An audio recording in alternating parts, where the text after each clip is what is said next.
بعد فأعوذ بالله من الشيطان الرجيم بسم الله الرحمن الرحيم يا أيها الناس اتقوا ربكم الذي خلقكم من نفس واحدة وخلق منها زوجها وبث منهما رجالا كثيرا ونساء واتقوا الله الذي تساءلون به والأرحام إن الله كان عليكم رقيبا وقال يا أيها الذين آمنوا اتقوا الله حق تقاته ولا تموتن إلا وأنتم مسلمون وقال يا أيها الذين آمنوا اتقوا الله وقولوا قولا سديدا يصلح لكم أعمالكم ويغفر لكم ذنوبكم ومن يطع الله ورسوله فقد فاز فوزا عظيما۔ ہر قسم کی تعریف اللہ رب العالمین کے لیے ہے اور بے انتہا درود و سلام نازل ہو سید المرسلین رحمت للعالمین جناب محمد الرسول اللہ صلی اللہ علیہ وسلم پر۔ محترم حضرات و خواتین، آج کے خطبہ کا موضوع ہے خواتین میں علم دین کی اہمیت و ضرورت۔ اسلام نے تعلیم پر بہت زیادہ زور دیا ہے، حتیٰ کہ سب سے پہلی وحی جو نازل ہوتی ہے اس کی شروعات ہی اللہ رب العالمین نے فرمائی اقرأ سے، اقرأ بسم ربک الذی خلق، پڑھیے اپنے اس رب کے نام سے کہ جس نے پیدا فرمایا۔ تو اللہ تعالیٰ نے پہلی وحی جو نازل فرمائی اس کی شروعات کی اقرأ سے۔ اس سے پڑھنے کی، علم دین حاصل کرنے کی اہمیت و ضرورت کا پتہ چلتا ہے، کیونکہ تعلیم جو ہے یہ روشنی ہے اور جہالت جو ہے یہ تاریکی اور اندھیرا ہے۔ علم جس قدر ہوگا اسی قدر انسان اپنے رب کو پہچانے گا، اور جہالت جس قدر ہوگی اسی قدر انسان اپنے رب سے غافل ہوگا، اپنے رب کا انکار کرے گا۔ لہذا رب کی معرفت کے لیے علم کا ہونا ضروری ہے، عمل کرنے کے لیے علم کا ہونا ضروری ہے۔ جب تک کہ علم نہیں ہوگا تو انسان عمل کیسے کرے گا؟ جب تک کہ اس کے پاس علم نہیں ہوگا اس کو توحید کی صحیح معرفت کیسے حاصل ہوگی؟ علم اس کے پاس ہوگا تو وہ توحید کو سمجھے گا، علم اس کے پاس ہوگا تو وہ طہارت اور نماز کے مسائل کو سمجھے گا، علم اس کے پاس ہوگا تو روزے کے احکام و مسائل کو سمجھے گا، علم اس کے پاس ہوگا تو حج و عمرے کے مسائل کو سمجھے گا۔ الغرض دین پہ عمل کرنے کے لیے علم کا ہونا ضروری ہے، اور یہ وہ ضرورت ہے کہ جو مردوں اور عورتوں دونوں کے لیے ہے۔ یعنی صرف ایسا نہیں ہے کہ علم کا حاصل کرنا صرف مردوں کے لیے ضروری ہو، نہیں، بلکہ خواتین کے لیے بھی علم دین کی اہمیت و ضرورت اسی طریقے سے ضروری ہے جیسا کہ مردوں کے لیے ضروری ہے۔ رسول گرامی علیہ السلام نے ارشاد فرمایا طلب العلم فریضۃ علی کل مسلم، علم کا حاصل کرنا ہر مسلمان پر فرض ہے، علم کا حاصل کرنا ہر مسلمان پر فرض ہے۔ ہر مسلمان میں عورتیں بھی آ گئیں اور مرد حضرات بھی آ گئے، گویا کہ علم کا حاصل کرنا مرد اور عورت دونوں پر ضروری ہے، دونوں پر فرض ہے۔ اور اتنا علم حاصل کرنا جو آپ کی شرعی ضرورت کو پورا کر دے، اتنا علم حاصل کرنا فرض ہے۔ مثال کے طور پر توحید کا علم، طہارت کے مسائل، وضو کے مسائل کہ وضو کیسے کرنا چاہیے، نماز کا طریقہ، نماز کا یاد ہونا، زکوٰۃ کے مسائل۔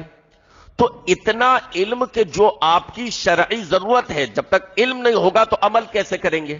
معلوم ہی نہیں ہوگا کہ نماز کیسے پڑھنی ہے تو پڑھیں گے کیسے؟ معلوم ہی نہیں ہوگا وضو کیسے کرنا ہے تو وضو کیسے کریں گے؟ جب آپ کو معلوم ہوگا کہ وضو اس طریقے سے کیا جاتا ہے، پہلے ہاتھ دھوئے جائیں گے 3 مرتبہ، پھر کلی کی جائے گی، پھر ناک صاف کی جائے گی، چہرے پہ پانی ڈالا جائے گا، کوہنیوں تک پھر ہاتھ دھوئے جائیں گے، مسا کیا جائے گا۔ مسا کس طریقے سے کرنا ہے، پیر کس طریقے سے دھونے ہیں، کوہنی سے نیچے کا کچھ حصہ اگر سوکھا رہ گیا تو وضو ہوگا یا نہیں ہوگا، اگر پاؤں میں کچھ حصہ سوکھا رہ گیا تو وضو ہوگا یا نہیں ہوگا، کلی کے بعد پاؤں دھو لیے پھر مسا کر لیا، وضو ہوگا یا نہیں ہوگا۔ یہ تمام چیزیں اگر معلوم نہیں ہوں گی تو وضو صحیح طریقے سے آپ کیسے کر سکیں گے؟ اور جب وضو ہی صحیح طریقے سے نہیں ہوگا تو اللہ کی بارگاہ میں نماز کیسے قبول ہوگی؟ اسی طریقے سے جب تک کہ نماز کی دعائیں، نماز کا طریقہ، نماز میں کیا پڑھا جاتا ہے، وہ چیزیں معلوم نہیں ہوگی، تب تک آپ نماز کیسے پڑھیں گے؟ آج معاملہ یہ ہے کہ ہم بڑی بڑی باتیں کرتے ہیں لیکن دین کی جو بنیادی چیزیں ہیں وہ تک ہمیں معلوم نہیں ہے۔ باتیں بڑی بڑی، دعوے بڑے بڑے، عالمی سیاستوں پر گفتگو، ملک کی سیاست پر گفتگو، تمام معاملات پر گفتگو، تمام طرح کی فکریں، لیکن اگر جائزہ لیا جائے دینی تعلیم کا کہ ہمارے پاس جو بنیادی جس کی پرواہ کرنے کا اللہ نے حکم دیا ہے، جس کی پرواہ کرنے کا جناب محمد رسول اللہ صلی اللہ علیہ وسلم نے حکم دیا ہے، جس کو سیکھنا فرض قرار دیا ہے، اس کی معلومات ہمارے حلقے میں، ہمارے دوست و احباب میں، ہمارے گھر والوں میں، ہماری بیویوں کے پاس، ہماری ماں بہنوں کے پاس کس قدر ہے، ہمارے بھائیوں کے پاس وہ دینی ضرورت کس قدر ہے، تو پتہ چلتا ہے کہ افسوس ہوتا ہے کہ وہ چیزیں ہمارے پاس نہیں ہیں۔ تو بنیاد کو مضبوط کیجئے۔ تو عمل سے پہلے بھی علم دین کا حاصل کرنا ضروری ہے، اور اتنا علم دین حاصل کرنا جس سے شرعی ضرورت پوری ہو جائے، یہ ہر مسلمان پر فرض ہے۔ عالم بننا ہر مسلمان پر فرض نہیں ہے، فضیلت کرنا ہر مسلمان پر فرض نہیں ہے، مفتی بننا ہر مسلمان پر فرض نہیں ہے، خطیب بننا ہر مسلمان پر فرض نہیں ہے۔ میں نہیں کہتا کہ ہر مسلمان پر ضروری ہے کہ وہ مدرسے میں داخل ہو اور وہاں سے عالم دین بن کر نکلے، نہیں، ٹھیک ہے، کوئی دنیاوی تعلیم حاصل کرتا ہے، کوئی دینی تعلیم میں جا کر عالم دین بنتا ہے، کوئی بات نہیں، لیکن بنیادی تعلیم اس قدر ہونی چاہیے۔ چاہے آپ دنیاوی تعلیم حاصل کریں، عصری تعلیم حاصل کریں، یو پی ایس سی کے ایگزام دیں، ڈاکٹر بنے، انجینئر میں جو بھی بنے، لیکن بچپن میں بنیاد اس قدر مضبوط ہو جائے کہ آگے چل کر آپ کچھ بھی بن جائیں، اسلام سے سمجھوتا نہ کریں، اپنے عقیدہ و ایمان سے سمجھوتا نہ کریں، اس کو آپ عمل میں جاری رکھیں۔ یہ بنیادی تعلیم حاصل کرنا ہر مسلمان پر فرض ہے۔ تو اللہ کے نبی علیہ الصلوۃ والسلام نے فرمایا طلب العلم فریضۃ علی کل مسلم، علم کا حاصل کرنا ہر مسلمان پر فرض ہے، اور ہر مسلمان میں مرد اور عورت دونوں آگے۔ اس کے بعد آگے کے درجات فضائل کے ہیں کہ جو جس قدر حاصل کرے گا اسے اتنے درجات، اتنی فضیلتیں حاصل ہوں گی، تو وہ آگے کے درجات ہیں، آگے کی درجہ بندی ہے۔ لیکن شرعی ضرورت کے تحت، مثال کے طور پر نماز فرض ہے تو نماز کے مسائل سمجھنا بھی فرض ہوا، نماز کے تعلق سے علم حاصل کرنا یہ فرض ہوا، توحید ضروری ہے، اس کا سمجھنا فرض ہے، اس کے بغیر ایمان ہی نہیں، تو توحید کی تعلیم حاصل کرنا یہ بھی فرض ہوا۔ جو چیز فرض ہوتی ہے اس کو حاصل کرنے کے جتنے ذرائع ہیں وہ بھی اسی حکم میں آ جاتے ہیں، تو وہ فرض ہے تو اس کے ذرائع بھی تمام کے تمام فرض ہیں۔ تو جس سے شرعی ضرورت پوری ہو جائے اتنا علم دین حاصل کرنا، یہ ہر مسلمان پر بغیر کسی استثناء کے، یعنی اس سے کوئی نہیں چھوٹے، ہر مسلمان پر اتنا علم دین حاصل کرنا فرض ہے۔ اور جہاں تک معاملہ رہا خواتین کا، عورتوں کا، تو ان کے لیے علم دین کی اہمیت و ضرورت مردوں سے زیادہ ہو جاتی ہے۔ مردوں کا معاملہ تو یہ ہے کہ اگر وہ جاہل رہ گئے، اگر ان کے پاس علم دین نہیں ہے تو اس کا نقصان صرف اس تک ہوگا، لیکن عورت اگر علم دین سے جاہل رہے، وہ اگر علم دین سے غافل رہے تو اس کی وجہ سے اس کی اولاد، اس کا پورا گھر جو ہے اس پہ اس کے اثرات پڑتے ہیں۔ تو عورتوں کے لیے اور زیادہ ضروری ہے کہ وہ علم دین کو حاصل کریں، جبکہ ہمارے یہاں معاملہ یہ ہے، ہمارے سماج اور ہمارے معاشرے میں یہ ہے کہ مردوں کو تو علم دین حاصل کرنے کے مواقع ملتے ہیں، مردوں کے تو لیے ایسے ذرائع موجود ہیں کہ وہ علم دین کو حاصل کر سکیں، ان کی معلومات میں اضافہ ہو سکے، وہ واعظ و نصیحت کی محفلوں میں شرکت کر سکیں، لیکن عورتوں کے لیے ایسے مواقع ایسے ذرائع، ایسے وسائل جو ہے نہ کے برابر ہیں. جبکہ جناب محمد رسول اللہ صلی اللہ علیہ وسلم کے دور میں صحابیات کی تاریخ، صحابیات کا معاملہ اگر ہم دیکھیں تو صحابیات کو دینی تعلیم حاصل کرنے میں انتہائی ذوق و شوق تھا. خود رسول گرامی علیہ الصلوۃ والسلام بھی عورتوں کی تعلیم پر توجہ فرماتے، اور خود صحابیات کے اندر بھی یہ جذبہ پایا جاتا تھا کہ وہ علم دین کو حاصل کرنے کی کوشش کیا کرتی تھی، وہ علم دین کو حاصل کرنے کی کوشش کیا کرتی تھی. بخاری شریف کی حدیث، حضرت ابو سعید خدری رضی اللہ عنہ فرماتے ہیں اللہ کے نبی علیہ الصلوۃ والسلام کے پاس ایک عورت آئی. اللہ اکبر. کہتے ہیں رسول گرامی علیہ الصلوۃ والسلام کے پاس ایک عورت آئی اور آ کر کہا اے اللہ کے رسول صلی اللہ علیہ وسلم، ذهب الرجال بحدیثک، مرد حضرات جو ہے وہ آپ کی حدیثیں حاصل کر لیتے ہیں، مرد حضرات جو ہیں وہ آپ سے علم حاصل کر لیتے ہیں اور ہم اس سے محروم رہ جاتے ہیں. لہذا ہمارے لیے کوئی دن خاص کر دے، ہمارے لیے بھی کوئی دن متعین کر دے کہ اس دن آپ ہمیں واعظ و نصیحت فرمایا کریں. اللہ اکبر. ایک صحابیہ کی دلچسپی دیکھیں کس چیز میں ہے. رسول گرامی علیہ الصلوۃ والسلام کے زمانے کی عورتوں کی دلچسپی دیکھیں کس چیز میں ہے. اے اللہ کے رسول صلی اللہ علیہ وسلم، مرد حضرات علم دین آپ سے حاصل کرتے ہیں، مرد حضرات تو آپ کی واعظ و نصیحت کی محفلوں میں شرکت کر لیتے ہیں، آپ کے ساتھ ساتھ ہمیشہ ہوتے ہیں، جب چاہتے ہیں دینی مسئلے آپ سے دریافت کر لیتے ہیں. اے اللہ کے رسول صلی اللہ علیہ وسلم، ہمارے لیے بھی کوئی دن خاص فرما دیجئے. ہم اپنے زمانے کی عورتوں کا جائزہ لیں. ہمارے زمانے کی خواتین کو کس چیز میں دلچسپی ہے؟ ہمارے زمانے کی عورتوں کو دلچسپی اس میں ہے کہ پاکستانی ڈرامے کس وقت چل رہے ہیں، ٹی وی پر سیریل کس وقت آ رہا ہے، وہ ٹائم ٹیبل ان کو سب معلوم ہے، وہ نہیں چھوٹنا چاہیے. درس کی محفلیں ہیں، سیرت النبی کی مجلسیں ہیں، ان میں شرکت نہ ہو، یا ہفتہ واری کہیں پر درس ہوتا ہے، ان میں شرکت کا کوئی ذوق و شوق نہیں ہے. لیکن یاد یہ ہے کہ سیریل کس ٹائم آتا ہے، ڈرامہ کس ٹائم آتا ہے، کس چینل پر آتا ہے. لہذا اس ٹائمنگ سے پہلے گھر کا کام کاج نبٹا لینا ہے. روٹی پہلے بنا لینی ہے یا ڈرامہ سے نبٹنے کے بعد بنانی ہے، لیکن ڈرامہ نہیں چھوٹنا چاہیے، اس کی کوئی قسط نہیں چھوٹنی چاہیے. ہمارے وقت کی عورتوں کو ان چیزوں میں دلچسپی ہے. وہ خوش نصیب ہیں وہ خواتین، وہ بچیاں جن کو دینی تعلیم حاصل کرنے کا شوق ہے. وہ خوش نصیب ہیں، ان کے ماں باپ خوش نصیب ہیں کہ انہوں نے اپنی بچیوں کی تربیت ایسی کی ہے کہ ان کی بچیوں کو فلموں اور ڈراموں کا شوق نہیں ہے، دینی تعلیم کا شوق ہے، دینی تعلیم کو حاصل کرنے کا شوق ہے. ورنہ عورتوں کو ڈرامے نہیں چھوٹنے چاہیے، سیریل نہیں چھوٹنا چاہیے. قسط وار اس کی کوئی قسط اگر چھوٹ گئی کسی وجہ سے تو اس کو ریپیٹ کر کے دیکھا جائے گا کہ اب یہ یوٹیوب پر اپلوڈ ہو گیا ہوگا، اس کو دوسرے دن دیکھ لیا جائے. فلموں سے، ڈراموں سے، سیریل سے اتنی دلچسپی، اور دینی محفلیں منعقد ہو، دینی مجلس منعقد ہو، واعظ و نصیحت کی محفلیں منعقد ہو، سیرت النبی کے دروس ہو، ان میں کوئی دلچسپی نہیں. اللہ کے نبی علیہ الصلوۃ والسلام کے زمانے کی خواتین کو دیکھیے، ان کا ذوق و شوق دیکھیے، کیا ذوق ہے، کیا شوق ہے. اللہ کے رسول، مردوں کو تو آپ سے علم دین مل جاتا ہے، ہم محروم رہ جاتی ہیں.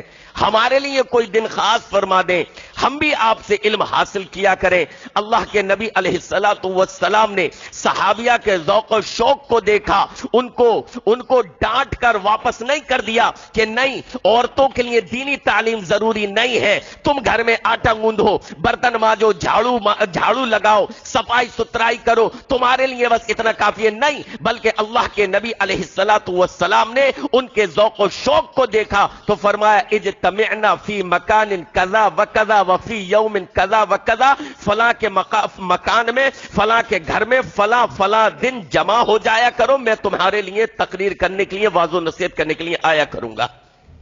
فرماتے ہیں ابو سعید خدری رضی اللہ عنہ، لہذا شیڈول کے مطابق ایک گھر خاص ہو گیا، خواتین وہاں جمع ہو جاتی، اللہ کے نبی علیہ الصلوۃ والسلام وہاں تشریف لاتے، ان کے درمیان واعظ و نصیحت فرماتے۔ اسی واعظ و نصیحت میں ایک مرتبہ آپ نے ارشاد فرمایا کہ جس خاتون کے 3 بچوں کی وفات ہو جائے اس کے لیے وہ بچے جہنم سے آڑ بن جائیں گے۔ ایک عورت نے کہا اے اللہ کے رسول صلی اللہ علیہ وسلم، اگر کسی کے 2 بچوں کا انتقال ہو جائے، اللہ کے نبی نے فرمایا اگر 2 کا انتقال ہو جائے تب بھی وہ اس کے دونوں بچے جہنم سے اس کے لیے آڑ بن جائیں گے، اگر وہ صبر کرے تو۔ واویلا نہ مچائے، زبان سے کوئی ایسی بات نہ کہے جو رب کو ناراض کرنے والی ہو۔ آنسو بہ سکتے ہیں، دل غمگین ہو سکتا ہے، وہ رو سکتی ہے، لیکن زبان سے کوئی ایسی بات نہ کہے جو رب کو ناراض کرنے والی ہو۔ اگر وہ صبر سے کام لیتی ہے تو اس کے وہ بچے جن کی وفات ہوئی ہے اور اس نے ان پر صبر کیا ہے، اس کے لیے جہنم سے آڑ بن جائیں گے۔ تو آپ دیکھیے کہ عورتوں کو کس قدر دلچسپی تھی۔ اللہ کے نبی علیہ الصلوۃ والسلام عورتوں کی تعلیم و تربیت پر بھی توجہ دیا کرتے تھے۔ اس کی دلیل حضرت عبداللہ بن عباس رضی اللہ عنہما کی اس حدیث میں بھی ملتی ہے کہ عبداللہ بن عباس رضی اللہ عنہما فرماتے ہیں اللہ کے نبی علیہ الصلوۃ والسلام نے واعظ فرمایا، تقریر کی، تو آپ کو یہ خیال ہوا جب آپ نکلے ان رسول اللہ صلی اللہ علیہ وسلم خرج فظن انہ لم یسمع، آپ کو یہ محسوس ہوا کہ عورتوں تک آپ کی آواز نہیں پہنچی ہے۔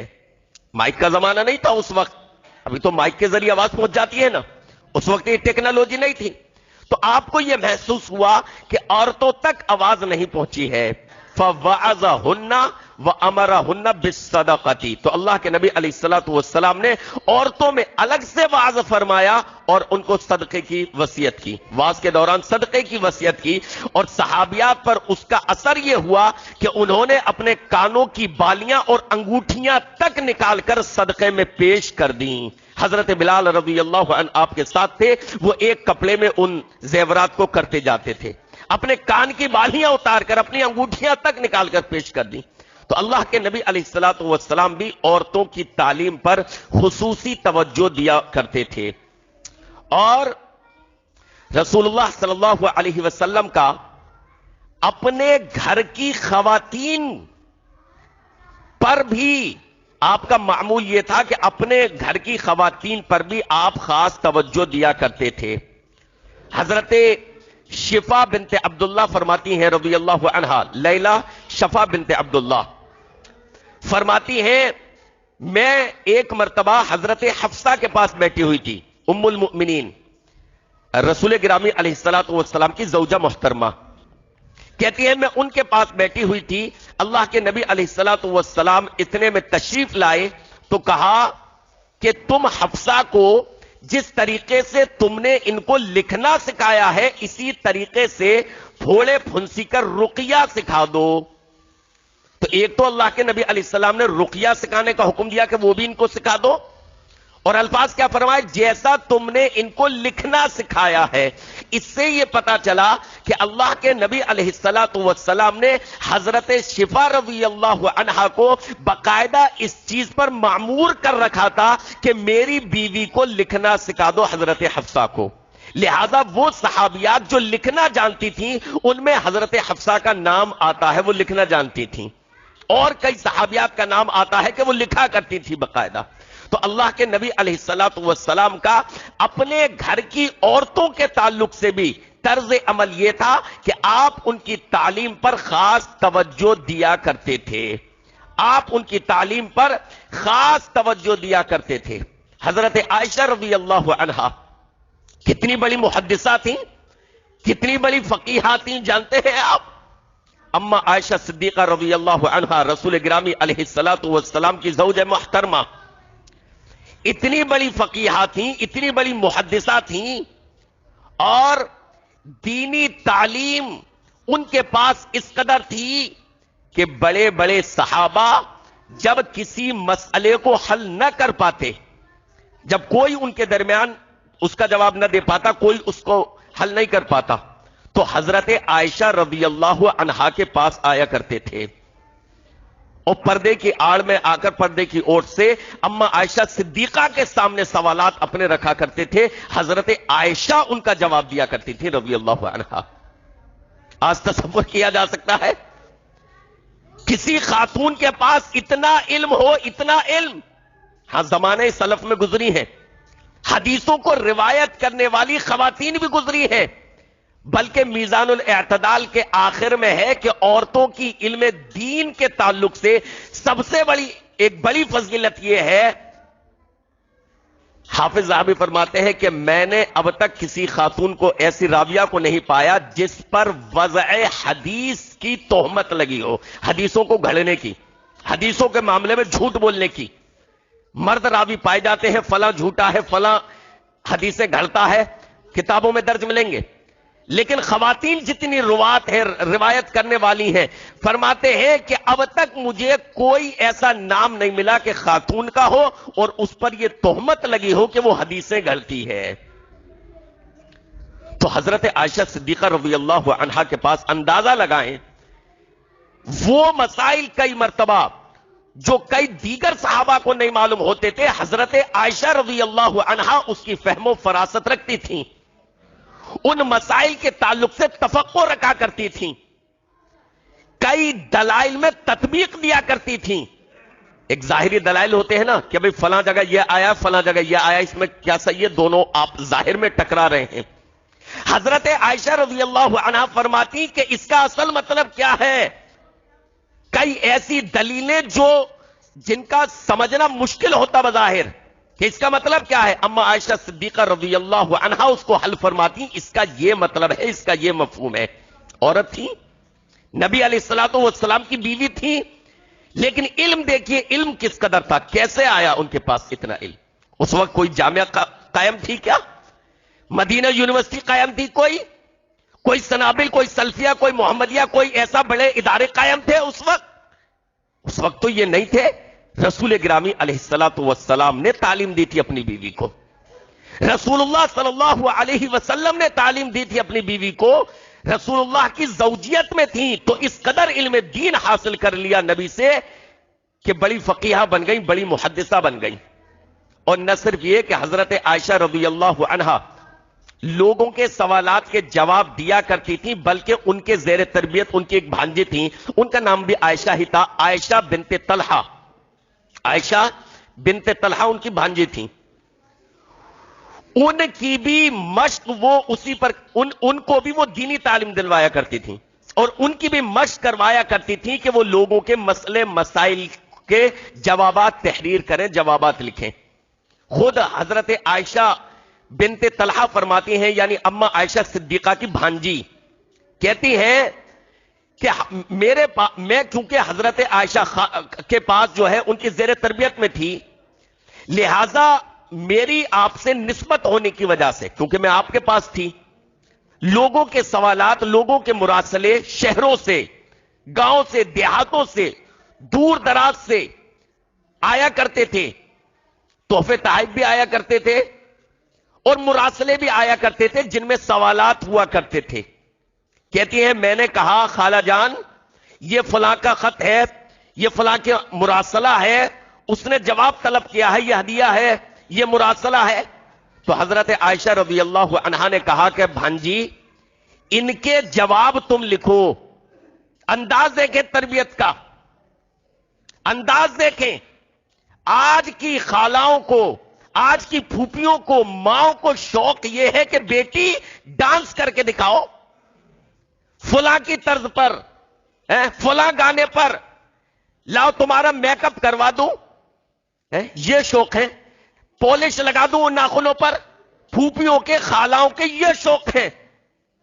اما عائشہ صدیقہ رضی اللہ عنہا کیا کہتی ہیں اپنی بھانجی سے، اور کب کہیں گی یہ بات؟ وہ تبھی تو کہیں گی جب ان کو معلوم ہوگا کہ میں نے اس کو اتنا علم دے دیا ہے کہ یہ جواب تحریر کر سکتی ہے ان دینی مسائل کا، تبھی تو کہیں گی نا۔ حضرت عائشہ بھی جانتے، وہ ایسے تو نہیں کہہ دیں گی کہ ان کی بھانجی بالکل اس کے پلے کچھ نہ ہو اور وہ ایسے ہی کہہ دیں تم اس کے جواب تحریر کرو، نہیں، انہیں بھی معلوم ہوگا کہ میں نے اس کو اتنا علم دے دیا ہے کہ اب یہ جواب لکھ سکتی ہے۔ اور ان کی بھانجی کے پاس اتنا علم ہونا یہ ظاہر کرتا ہے کہ حضرت عائشہ رضی اللہ عنہا نے اپنی بھانجی کو دینی تعلیم دی تھی، علم دین دیا تھا۔ آج کی خالہ اور آج کی پھوپھیوں کو غور کرنا چاہیے۔ حضرت عائشہ رضی اللہ عنہا کیا کہتی ہیں؟ بھانجی، میری پیاری بھانجی، ان مراسلوں کے، ان سوالات کے، دینی سوالات جو آئے ہوئے ہیں، تم جواب تحریر کرو، اور اگر تمہیں کوئی مسئلہ نہیں معلوم ہوگا تو میں تمہیں سمجھاؤں گی۔ اگر کوئی مسئلہ نہیں معلوم ہوگا تو میں تمہیں سمجھا دوں گی، لیکن ان کے جواب تم تحریر کرو۔ اس سے پتا چلتا ہے کہ حضرت عائشہ رضی اللہ عنہا کے زیر تربیت جو ان کی بھانجی تھی، ان کی تعلیم پر بھی وہ اس قدر زور دیا کرتی تھی، اور ان کو بھی انہوں نے اس قدر تعلیم دے رکھی تھی، اس قدر دینی تعلیم دے رکھی تھی۔ یہ تھا اس زمانے کی خواتین کا طرز عمل میرے بھائیوں، اس زمانے کی عورتوں کا یہ طرز عمل تھا کہ دینی تعلیم میں ان کو اس قدر رغبت اور اس قدر میرے بھائیوں دلچسپی پائی جاتی تھی۔ میرے بھائیوں اور بہنوں، عورتوں کے لیے دینی تعلیم کی اہمیت و ضرورت اس سے بھی پتہ چلتی ہے کہ رسول گرامی علیہ الصلوۃ والسلام نے عورتوں کو عیدین میں عیدگاہ جانے کا حکم دیا۔ معلوم ہے، عورتوں کے لیے عیدین میں حاضر ہونا نبی علیہ الصلوۃ والسلام نے ضروری قرار دیا، حتیٰ کہ رسول گرامی علیہ الصلوۃ والسلام نے ارشاد فرمایا، پردہ نشیں با حیا نوجوان خواتین تک عیدگاہ میں حاضر ہو، اور وہ بھی جو حائضہ ہیں، جن کو عذر ہے کہ وہ نماز نہیں پڑھیں گی، فرمایا وہ بھی حاضر ہو، فَلْيَشْهَدْنَ الْخَيْرَ، خیر کی جگہ میں، خیر کے کاموں میں وہ حاضر ہو۔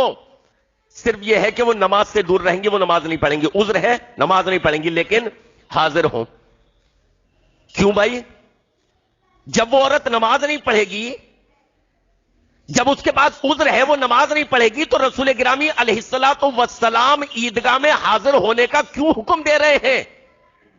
جب نماز ہی نہیں پڑھنی جس کے لیے جایا جا رہا ہے وہاں، اس وجہ سے کہ وہاں پر خطبہ ہوگا امام کا، وہ نماز نہیں پڑھے گی لیکن خطبے سے استفادہ کرے گی، خطبہ سنے گی، خطبے کے ذریعے وہ علم دین حاصل کرے گی۔ اس وجہ سے رسول گرامی علیہ الصلوۃ، اسی وجہ سے ابو داود کی شرح کی علامہ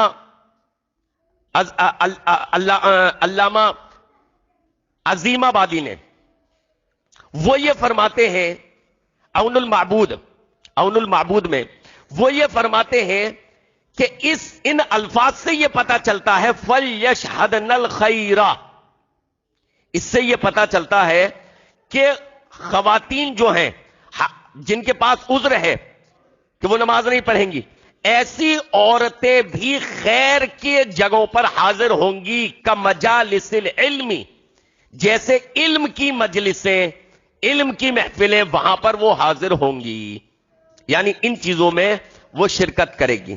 آپ دیکھیے رسول اللہ صلی اللہ علیہ وسلم کے زمانے میں علامہ شمس الحق عظیم آبادی کا یہ قول میں ذکر کر رہا تھا، اون المعبود جنہوں نے شرح کی ہے، علامہ شمس الحق عظیم آبادی۔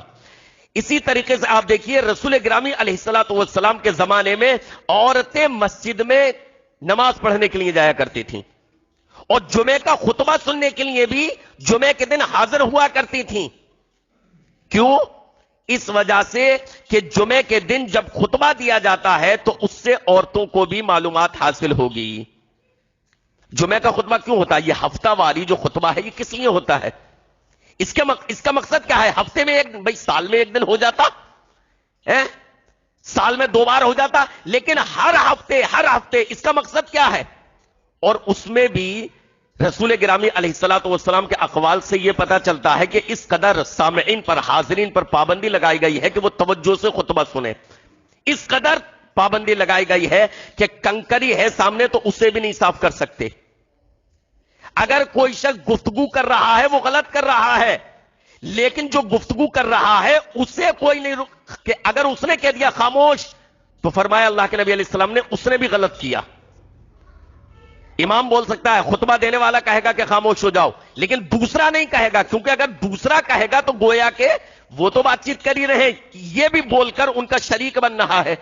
تو اسے اتنی تک اجازت نہیں کہ وہ دوسرے سے کہے خاموش. اللہ کے نبی نے فرمایا اگر کہا خاموش تو تم نے بھی غلط کیا, فقط لغوتا, لغو کام کیا تم نے بھی. اتنی توجہ کیوں فرمائی گئی کہ خطبہ غور سے سننا ہے. کیوں ہوتا ہے یہ ہفتہ واری خطبہ؟ اس لیے کہ 6-7 دن میں, پورے ہفتے میں جو دل پر کچھ کائی جم گئی ہو, جو زنگ جم گئی ہو, وہ صاف ہو سکے, ایمان کو جلا مل سکے. یہ ہفتہ واری خطبہ اس لیے ہوتا ہے اور کسی لیے نہیں. ہفتہ واری خطبے کا مقصد یہ ہے کوئی عالمی سیاست پر گفتگو کرنے کے لیے نہیں, پارٹیوں کو ہرانے اور جتانے کے لیے نہیں. اس کے لیے دوسری مجلس سے منعقد کرو. خطبہ جو ہے یہ عبادت ہے. اس کی خاص صفت بیان ہوئی اللہ کے نبی علیہ الصلوۃ والسلام کی کہ خطبہ دیتے تو آواز بلند ہو جاتی, جہنم سے ڈراتے, جنت کا ذکر کرتے, تقوی کی دعوت دیتے, نماز کا ذکر کرتے.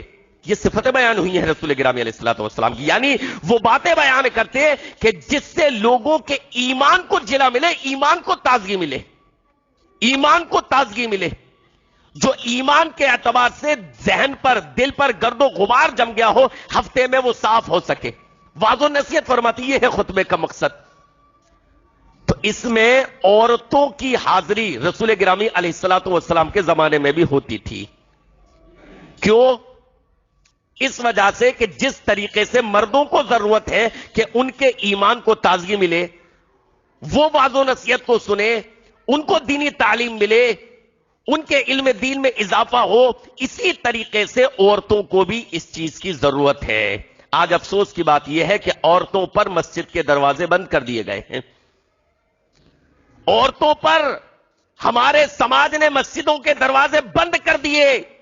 شادی بیاہ میں مخلوط محفلیں چلتی ہیں, مکس پارٹیاں شادی بیاہ میں چلتی ہیں, کوئی اعتراض نہیں. بازاروں میں شاپنگ مکسنگ چلتی ہے, کوئی اعتراض نہیں. نہ محرم دکاندار کے سامنے ہو جاتی ہے, کوئی اعتراض نہیں. لیکن کہتے ہیں مسجد میں جائیں گی تو فتنہ ہے. استغفر اللہ. جبکہ مسجد میں عورتوں کے لیے باقاعدہ الگ انتظام ہوتا ہے. ایسا نہیں کہ عورت مسجد میں آ رہی ہے تو مرد کے ساتھ صف سے صف ملا کر کھڑی ہوگی, مرد سے پیر ملا, ایسا تھوڑی ہو رہا ہے. عورتوں کا الگ انتظام ہوتا ہے. جن مسجدوں میں عورتیں جاتی ہیں نماز پڑھنے کے لیے یا جمعے کی نماز خصوصیت کے ساتھ پڑھنے کے لیے, وہاں پر عورتوں کا الگ انتظام ہوتا ہے. الحمدللہ ہماری مسجد میں بھی ہے. جتنے مرد حضرات آتے ہیں کسی کو پتا چلتا ہے کہ عورتیں کہاں نماز پڑھ رہی ہیں؟ تو الگ انتظام ہوتا ہے. بیسمنٹ میں یا کہیں پہلی مجلس محفل میں یا کسی میں اسی فلور پر الگ بیچ میں پارٹیشن لگا کر, دیوار لگا کر الگ انتظام ہوتا ہے. جن مسجدوں میں بھی انتظام ہے. لیکن یہ کہا جاتا ہے کہ نہیں, عورت مسجد میں نہیں جائے گی, فتنہ ہے. استغفر اللہ. باقی دنیاوی تمام دروازے ان پر کھولے رکھو. بسوں میں مردوں کے ساتھ سفر کر سکتی ہیں, ٹرینوں میں مردوں کے ساتھ سفر کر سکتی ہیں, بازاروں میں مردوں کے ساتھ شاپنگ کر سکتی ہیں, شادی بیاہ میں مردوں کے ساتھ شرکت کر سکتی ہیں. لیکن مسجدیں جہاں وہ مردوں کے ساتھ مکس بھی نہیں ہو رہی, الگ پڑ رہی ہیں, وہاں یہ کہا جا رہا ہے کہ نہیں, یہاں نہیں جائیں گی, فتنہ ہے. تم کون ہوتے ہو روکنے والے جب جناب محمد الرسول اللہ صلی اللہ علیہ وسلم نے اجازت دی. بخاری شریف کی حدیث, لا تمنعوا اماء اللہ مساجدا, اللہ کی بندیوں کو مسجد میں جانے سے مت روکو. اگر وہ اپنی مرضی سے گھر میں نماز پڑھتی ہے کوئی بات نہیں, پڑھے گی, گھر میں پڑھ سکتی ہے. لیکن اگر وہ مسجد میں جانا چاہے تو تمہیں روکنے کا حق نہیں ہے. حضرت عبداللہ ابن عمر رضی اللہ عنہما یہ حدیث بیان کی انہوں نے کہ اللہ کے نبی علیہ الصلوۃ والسلام نے فرمایا کہ عورتوں کو مسجدوں میں نماز پڑھنے سے مت روکو. تو ان کے ایک بیٹے نے کہا ہم تو روکیں گے. تو حضرت عبداللہ ابن عمر نے ڈانٹا, سخت ناراض ہوئے, کہا میں نبی کا فرمان سنا رہا ہوں اور تم یہ کہتے ہو روکیں گے. آج کے سماج نے, آج کے معاشرے نے عورتوں پر مسجدوں کے دروازے بند کر دیے, اور جب مسجدوں کے دروازے بند ہوئے تو فتنہ ارتداد بڑھ گیا. پھر ہماری بچیاں, ہماری بہنیں غیروں کے ساتھ بھاگنے لگیں. کیوں؟ اس وجہ سے کہ مسجدوں کے دروازے بند ہو گئے. جہاں ان کے ایمان کو تازگی ملتی, جہاں وہ ایمان کی اہمیت کو سمجھتی, جہاں کے خطبات کو سن کر ان کے ایمان کو تازگی ملتی, وہ عقیدے کی اہمیت کو سمجھتی, وہ دروازے ان پر بند ہو گئے. تو وہ غیروں کے ساتھ نہیں بھاگیں گی تو کیا ہوگا؟ جب ان کی نگاہوں میں قدر ہی نہیں, انہیں معلوم ہی نہیں کہ ہے کیا دین, ان کو پتہ ہی نہیں چلا. بہانے لے رکھے ہیں کہ نہیں مرد حضرات مسجد میں سن لیں, گھروں پر جا کر بتا دیں. کتنے مرد ہیں؟ اگر ابھی یہی پوچھ لیا جائے کہ جتنے ایک فلور پر جتنے مرد ہیں گھروں پر جا کر کون بتاتا ہے, کوئی یعنی شاید ہی کوئی ہاتھ اٹھے. کوئی نہیں بتاتا گھر پہنچ جا کر, الا ماشاء اللہ 100 میں 1000 میں کوئی ایک نکل آئے کہ میں جو خطبہ سنتا ہوں وہ گھر پر جا کر بتاتا ہوں. اور وہ بھی اگر بتاتا ہوگا تو اس کا وہ انداز, وہ اسلوب, وہ دلائل سارے نہیں بتا پاتا ہوگا, موٹی موٹی چیزیں بتا دے گا بس. ایک عام وہ اثر نہیں پڑے گا جو ڈائریکٹ خطبہ سن کر اثر پڑتا ہے. لیکن بدقسمتی سے ہمارے سماج نے, ہمارے معاشرے نے رسول گرامی علیہ الصلوۃ والسلام کے صریح فرمان کی مخالفت کی, صریح حکم کی مخالفت کی, اور عورتوں کو مسجدوں سے روکنا شروع کر دیا. لہذا خواتین ان فتنوں میں مبتلا ہو گئیں کہ جن فتنوں میں مبتلا ہونا قوم کی بدنصیبی کہا جائے گا. قوم کی بدنصیبی کہا جائے گا. وہ لوگ جو کل تک اپنے یہاں نوکری چاکری کیا کرتے, ان کے ساتھ اپنی بہو بیٹیاں بھاگ رہی ہیں. کہتے ہوئے شرم آتی ہے. جو اپنے یہاں نوکری چاکری کیا کرتے تھے, جو آپ کے گھروں میں آتے وقت چپل باہر اتارتے تھے, ہمت نہیں ہوتی تھی چپل پہن کر اندر آ جائیں, ان کے ساتھ فرار ہو رہی ہیں. شرم و حیا مر گئی, غیرت مر گئی. لیکن مسلمان مسجد کے دروازے بند کیے ہوئے, نہیں مسجد میں نہیں آ سکتی, مسجد میں نہیں آ سکتی. ارے میرے بھائی, اس جہالت سے باز آؤ, اپنے موقف پر نظر ثانی کرو. عورتوں کے لیے مسجد میں انتظام کرو کہ وہ وہاں پر خطبہ جمعہ سن سکیں. جس طریقے سے مردوں کو دینی تعلیم حاصل کرنے کی ضرورت ہے, اسی طریقے سے عورتوں کو بھی دینی تعلیم حاصل کرنے کی ضرورت ہے. جب عورت دینی تعلیم کے زیور سے آراستہ ہو جائے گی, جب اس کو دینی تعلیم مل جائے گی, تو وہ اپنے بچوں کی بھی صحیح تربیت کرے گی, وہ اپنے بچوں کو بھی دینی تعلیم دے گی, وہ اپنے بچوں کو کی بھی اسلامی تربیت کرے گی. جب ماں کو خود ہی نہیں پتا ہوگا اذان کا جواب کیسے دینا چاہیے, اذان کے بعد کی دعا کیا ہے, بیت الخلاء میں جانے کی دعا کیا ہے, بیت الخلاء سے نکلنے کی دعا کیا ہے, سونے کی دعا کیا ہے, جاگنے کی دعا کیا ہے, کھانا کھانے سے پہلے کیا پڑھنا چاہیے, نماز کیسے پڑھنی چاہیے, نماز کی کیا اہمیت و فضیلت ہے, جب اسے خود ہی نہیں معلوم ہوگا تو اولاد کو کیا سکھائے گی. جب اس کو یہ تمام چیزیں معلوم ہوں گی تب وہ اپنی اولاد کی صحیح تربیت کر سکتی ہے.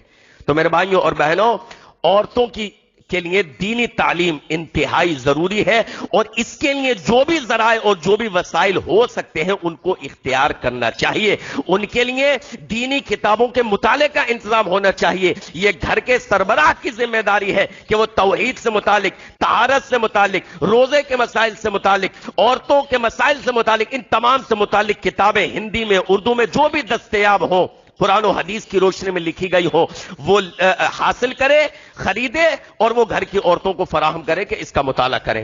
جہاں پر واعظ کی محفلیں لگتی ہیں, جہاں دینی مجلسیں لگتی ہیں, اور وہاں پر عورتوں کے لیے پردے کا انتظام ہے, ان مجلسوں میں ان کی شرکت کو آسان بنایا جائے کہ وہ وہاں پر شرکت کرے, تاکہ وہاں سے وہ علم دین حاصل کر سکیں.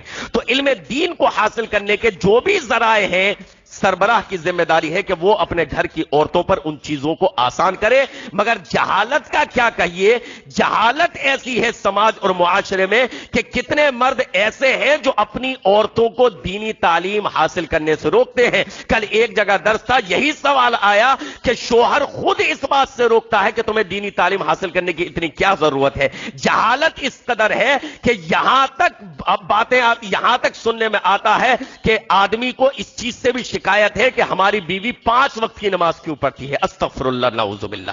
جہالت اس قدر ہے, نماز سے بھی پرابلم ہے, نماز کیوں پڑھ رہی ہے 5 وقت کی. تو میرے بھائیوں, اس تعلق سے بھی اللہ کے یہاں حساب و کتاب دینا ہوگا کہ خود تو دین سے رکے رہے, اپنے گھر والوں کو بھی دینی تعلیم حاصل کرنے سے روکے رہے. لہذا سربراہ کو, گھر کے ذمہ داران کو چاہیے کہ وہ خود بھی دینی تعلیم حاصل کریں, اور اپنی بچیوں کے لیے, اپنی بہنوں کے لیے, اپنی بیویوں کے لیے, اپنے گھر کی خواتین کے لیے بھی دین کو حاصل کرنے کے راستوں کو آسان بنائے, اور ان کے لیے ایسی جگہوں پر شرکت کو, دینی کتابوں کے مطالعے کو اور دینی تقریروں کو سننے کو آسان بنائے کہ وہ ان چیزوں کو سن کر اپنی معلومات میں اضافہ کر سکے, اور اس طریقے سے ان کے ایمان میں تازگی آ سکے, دینی معلومات ان کے سامنے, ان کے پاس ہو سکے. اللہ رب العالمین سے دعا ہے کہ رب العالمین ہمارے سماج میں, ہمارے معاشرے میں, اللہ رب العالمین یہ جو ایک عام وبا ہے کہ عورتوں میں دینی تعلیم کم سے کم ہو, یہ وبا ختم ہو جائے, اور اللہ رب العالمین ہمارے سماج کے مردوں کو بھی یہ سمجھ بوجھ عطا فرمائے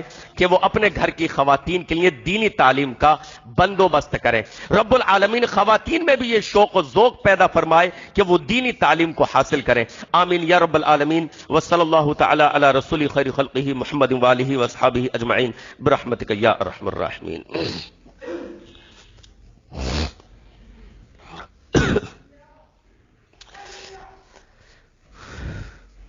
سیرت النبی صلی اللہ علیہ وسلم کے درس کا اعلان کرنا ہے جو ہر ہفتہ پروگرام ہوتا ہے ہماری اس مسجد میں، وہ انشاءاللہ العزیز آج بھی ہوگا. 8:15 بجے عشاء کی نماز ہے تو سلسلے وار یہ درس چلتا ہے. رسول گرامی علیہ الصلوۃ والسلام کی سیرت کو اس میں بیان کیا جاتا ہے.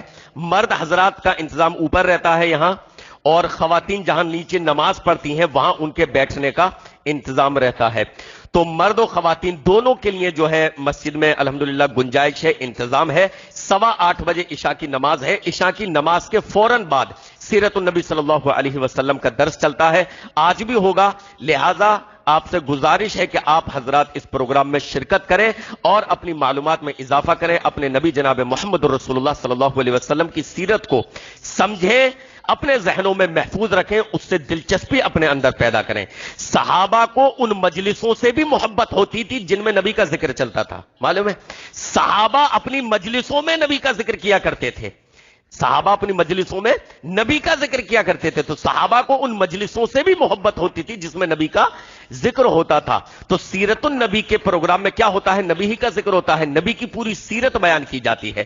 تو غزوہ بدر تک پہنچے ہیں، جنگ ہو چکی ہے، جنگ کے بعد کا مرحلہ جو ہے چل رہا ہے، تو ابھی سیرت کا کافی حصہ باقی ہے. میں مختصراً 5 منٹ میں پچھلا جو ایپیسوڈ ہوا ہے وہ بھی بیان کر دیتا ہوں تاکہ وہ ربط اور تسلسل پیدا ہو جائے اور نئے آنے والوں کو کوئی دقت نہ ہو سمجھنے میں. لہذا آپ حضرات سے گزارش ہے کہ سیرت النبی صلی اللہ علیہ وسلم کے اس پروگرام میں ضرور شرکت کریں. اللہ رب العالمین شرکت کی توفیق عطا فرمائے. آمین یا رب العالمین. ان الحمد للہ نحمده ونستعینه ونستغفره ونؤمن به ونتوکل علیہ ونعوذ باللہ من شرور انفسنا ومن سیئات اعمالنا من يهده الله فلا مضل له ومن يضلله فلا هادي له واشهد ان لا اله الا الله واشهد ان محمدا عبده ورسوله. اما بعد فان خير الحديث كتاب الله وخير الهدي هدي محمد صلى الله عليه وسلم وشر الامور محدثاتها وكل محدثة بدعة وكل بدعة ضلالة وكل ضلالة في النار. اعوذ بالله من الشيطان